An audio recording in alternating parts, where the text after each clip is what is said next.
Yeah, this was before the president mentioned it, but he did again reiterate his position that Canada's supply management is not on the negotiating table. And listen, that is the position of every Canadian politician, with the exception of, I think, Maxime Bernier, who's the head of the People's Party of Canada. And putting supply management on the table would mean the end of support in Quebec, to say the least, and probably Ontario as well, for any politician that did that. So there are political reasons for doing that as well. But it is also obviously a system that Canadian politicians believe works well for Canadian consumers and Canadian farmers, for that matter. I will just go back to the comment that the president made about NAFTA.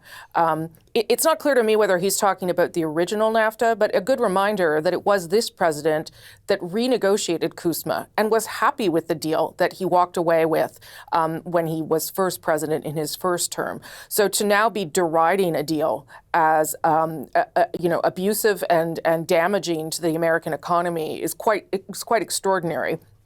And quite something, because he had many hands to play in those negotiations, and he walked away saying that the United States had come out ahead.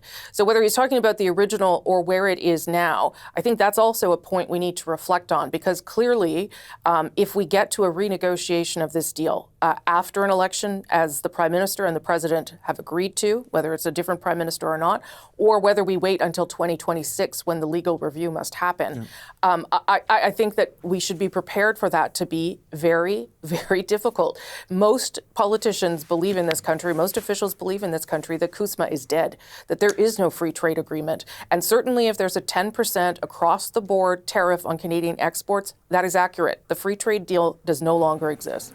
If you're going to pull I got to jump in there for a second, go for it. Adrian, because just to add to the confusion, okay?